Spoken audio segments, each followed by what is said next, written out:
Mari kita buka firman Tuhan. Yohanes pasal 12 ayat yang ke-20 sampai ayat yang ke-36. Di antara mereka yang berangkat untuk beribadah pada hari raya itu terdapat beberapa orang Yunani. Jadi saudara, ini kisahnya adalah mereka mau merayakan Paskah, ya.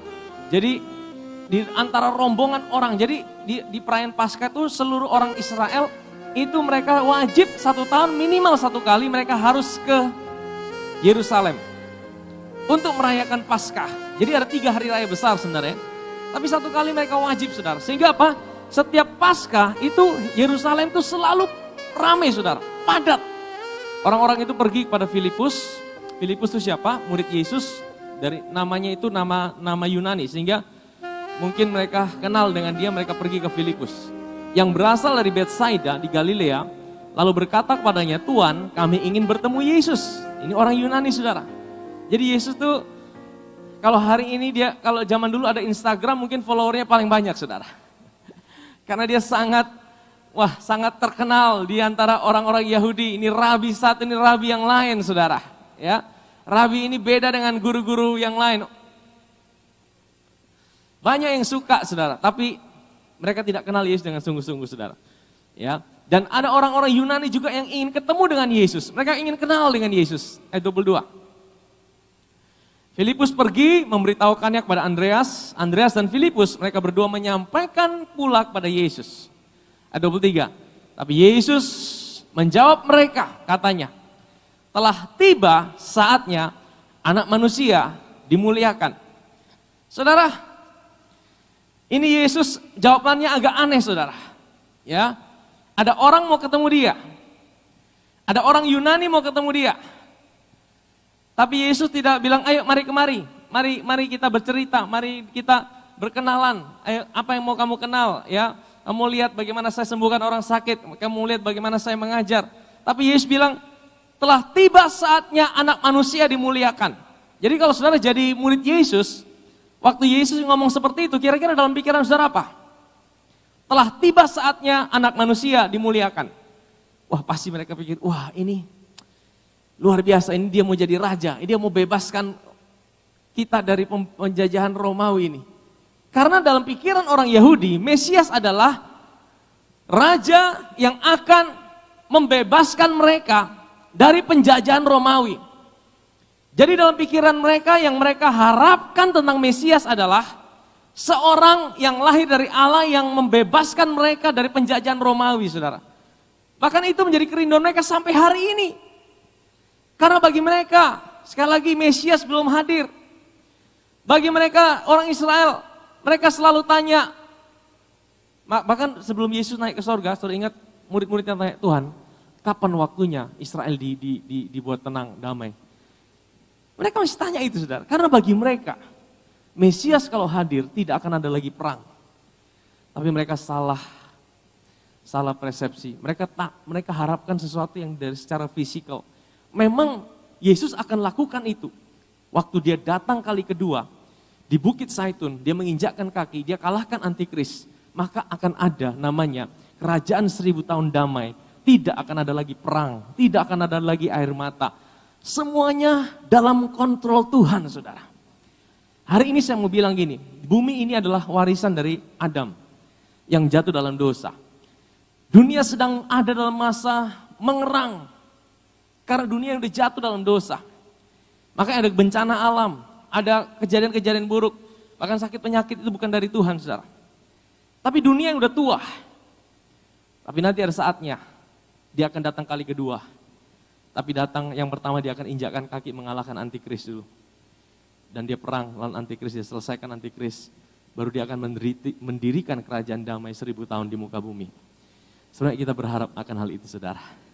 Sebelum itu terjadi, akan terjadi pengangkatan orang-orang kudus. Amin, saudara? Sebenarnya kita orang kudus di tempat ini. Tidak yakin, saudara ya. Dan saudara tidak yakin terangkat. Aduh, kalau saudara tidak yakin terangkat, saudara hidup dalam sebuah kebimbangan dan ketakutan, saudara. Tapi kalau saudara adalah orang kudusnya Tuhan, percayalah, sebelum sangkakala itu berbunyi, Tuhan akan mengubahkan saudara dalam sekejap mata. Amin, saudara? Nah, tapi kita akan belajar bagaimana, saudara, ya, siang hari ini Nah, terus. Jadi Yesus bilang, telah tiba saatnya anak manusia dimuliakan. Tapi ayat 24 dia bilang yang aneh, saudara. Aku berkata kepadamu, sesungguhnya, jikalau biji gandum tidak jatuh ke dalam tanah dan mati, ia tetap satu biji saja. Tapi jika ia mati, ia akan menghasilkan banyak buah. Saudara, Yesus ini kadang-kadang ngomong dengan sebuah kiasan-kiasan yang kadang-kadang bikin orang bingung. Betul ya, saudara? Jadi mereka mau nangkap sesuatu yang fisik, tapi Yesus bicara sesuatu yang rohani.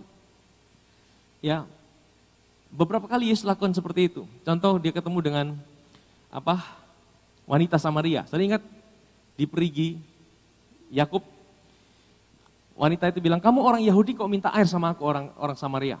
Yesus bilang, kalau kamu tahu siapa yang minta air sama kamu, niscaya kamu akan minta air lagi sama aku. Karena air yang akan aku berikan, itu tidak akan buat kamu haus lagi untuk selama-lamanya. Wah, wanita itu bilang, mari kasih itu air sama saya. Jadi wanita ini bilang sesuatu yang fisik. Tapi Yesus bicara sesuatu yang lebih dalam, saudara, dari sekedar fisik. Kadang-kadang Tuhan itu bicara sama kita tidak mengerti. Tapi tidak apa-apa, saudara. Ya, kita tetap datang sama dia. Kadang-kadang kita mengerti Tuhan seperti ini. Tapi seringkali kadang-kadang Tuhan bicara sesuatu yang lebih dalam buat kita. Yang mungkin hari ini kau belum mengerti, saudara. Nah, Tuhan bicara tentang apa nih? Biji gandum, kalau dia tidak jatuh ke tanah dan mati, maka dia tidak akan berbuah banyak. Mari kita baca selanjutnya, baru saya akan jelaskan, saudara. Ayat 25. Barang siapa mencintai nyawanya, ia akan kehilangan nyawanya. Tapi barang siapa tidak mencintai nyawanya di dunia ini, ia akan memeliharanya untuk hidup yang kekal. Wah, ini Yesus main teka-teki lagi, saudara. Kalau saudara bayangkan saudara jadi orang Yunani, saudara jadi murid Yesus, bingung waktu itu, saudara. Tapi ayat yang ke-26 dikatakan apa? Barang siapa melayani aku, ia harus mengikut aku. Dan di mana aku berada, di situ pelayanku akan berada. Barang siapa melayani aku, ia akan dihormati Bapa. Saudara tahu ini konteksnya bicara tentang apa? Ini bicara Yesus menjelaskan tentang kematiannya. Nanti akan sampai di situ, saudara. Jadi sebenarnya 3 ayat ini, Yesus sedang bicara bagaimana dia akan mati, saudara. Saudara, aneh kan?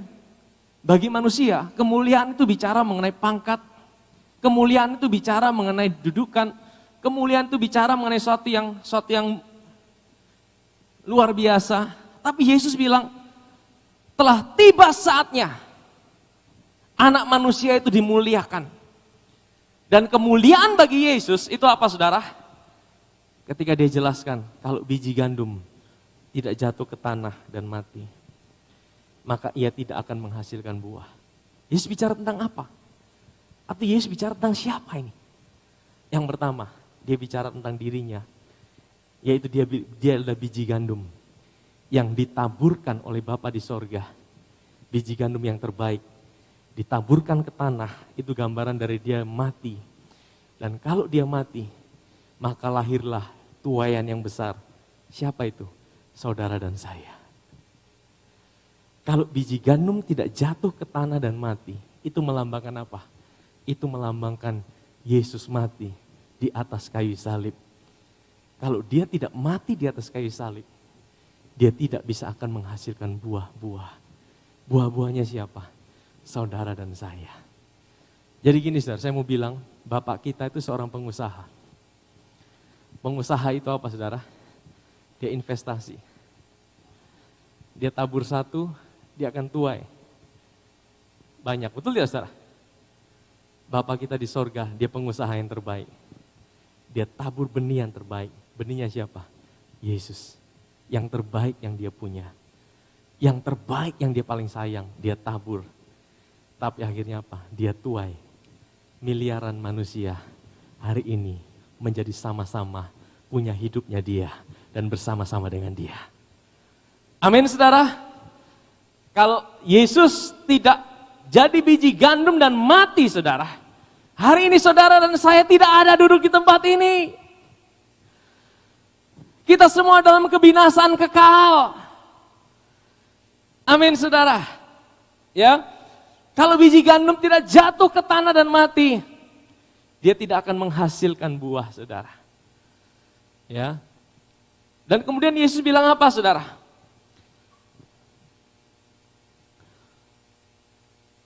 Barang siapa mencintai nyawanya, ia akan kehilangan nyawanya. Tetapi barang siapa tidak mencintai nyawanya, di dunia ini, ia akan memeliharanya untuk hidup yang kekal. Maksudnya apa ini, saudara? Dia bicara tentang siapa? Barang siapa, itu artinya siapa saja. Ini artinya apa, saudara? Ini artinya gini, saudara. Yesus cerita tentang kalau seseorang itu tidak mati, saudara.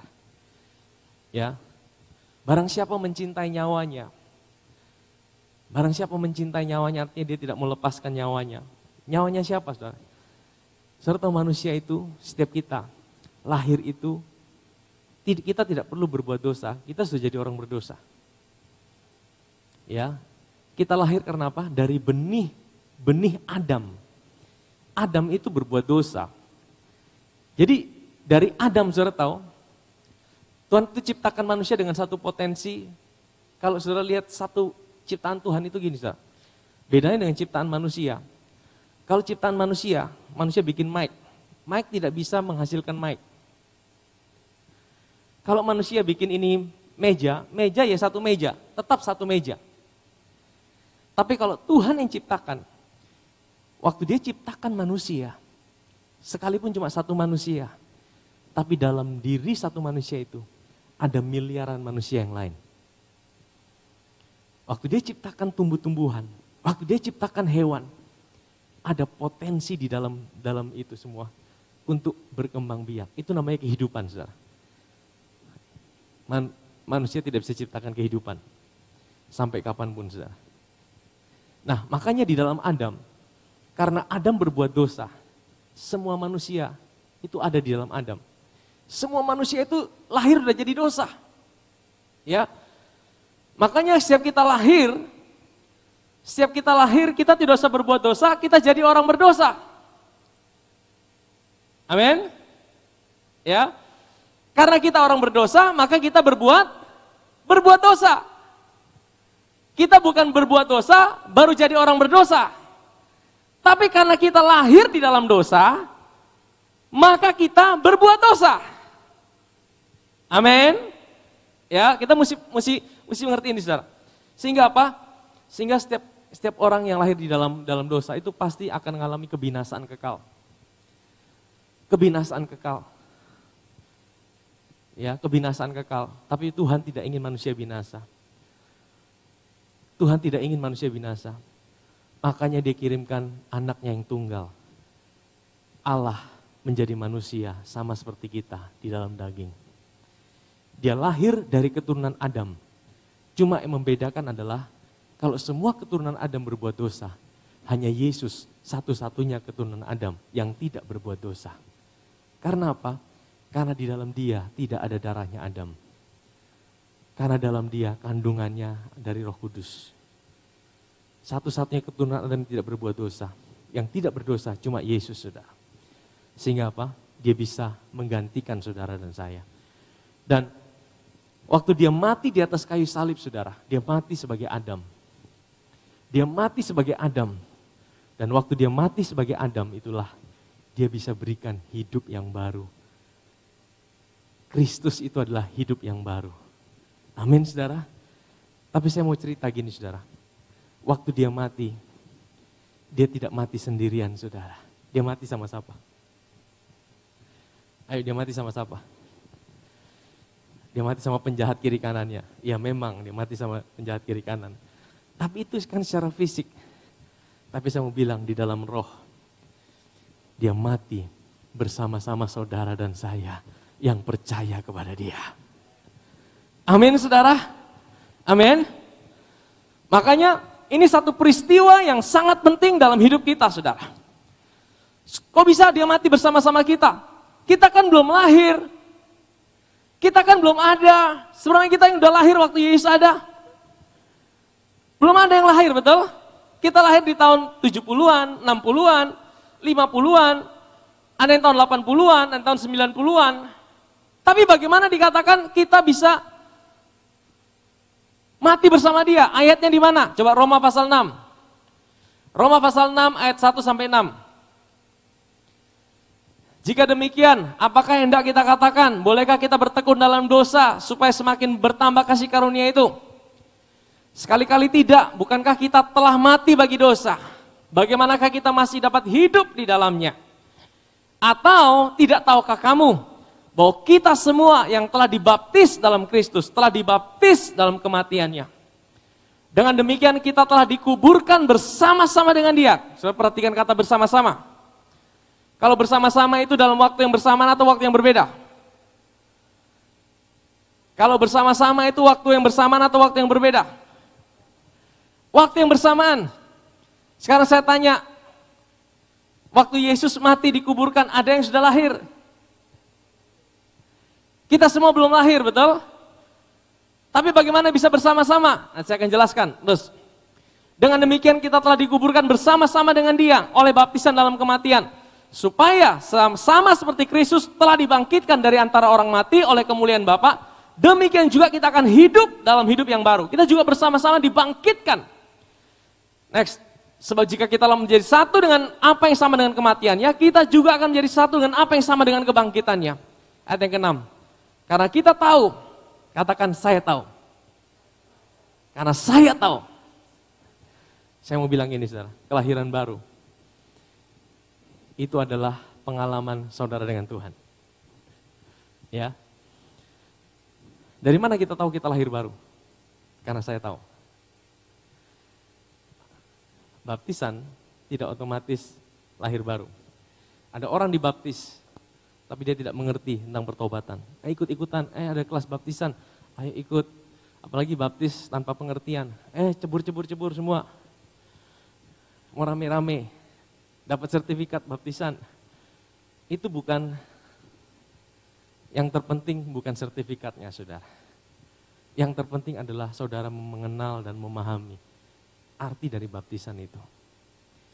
Baptisan itu dikuburkan, pertama mati dulu bersama Kristus, dikuburkan bersama Kristus, dibangkitkan bersama Kristus. Kapan itu peristiwa terjadi? Karena aku tahu. Katakan sama saya, karena saya tahu.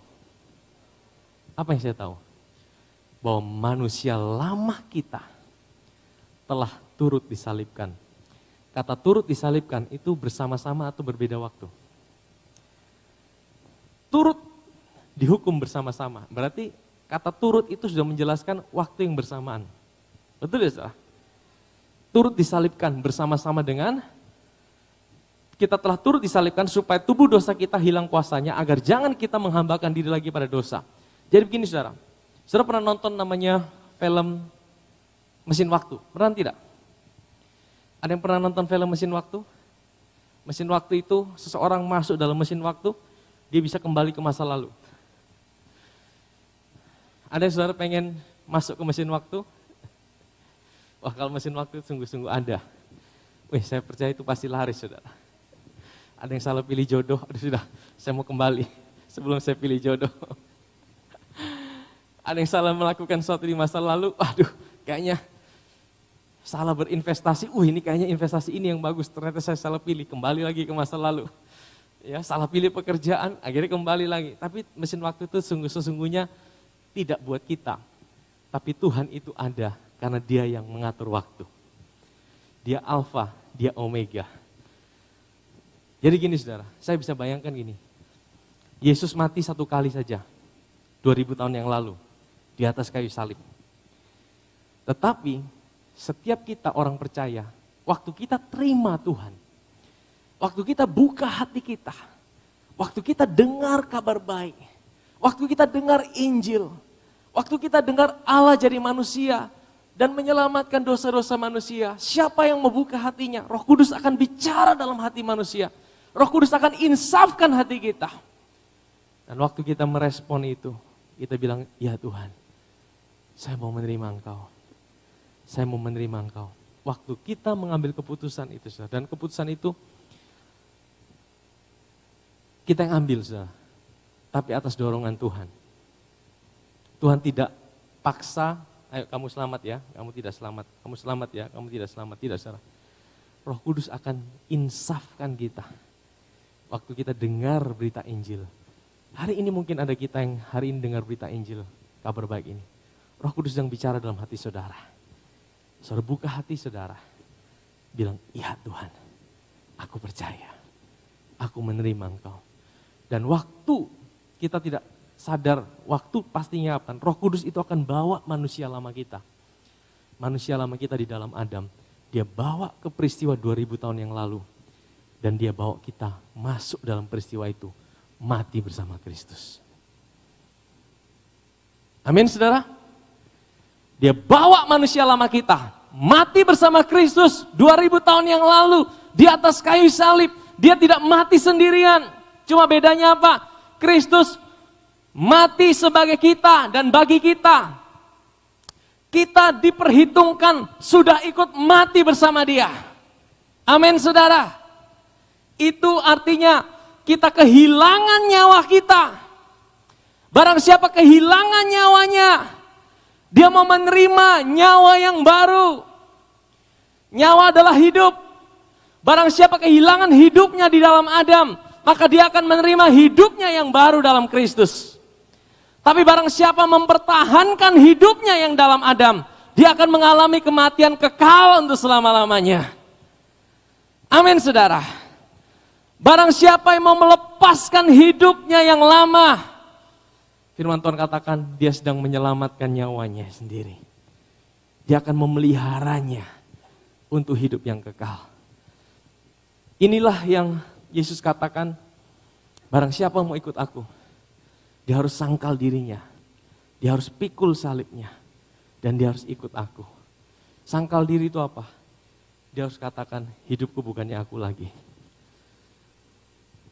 Aku dulu di dalam Adam, tapi hari ini aku bukan di dalam Adam.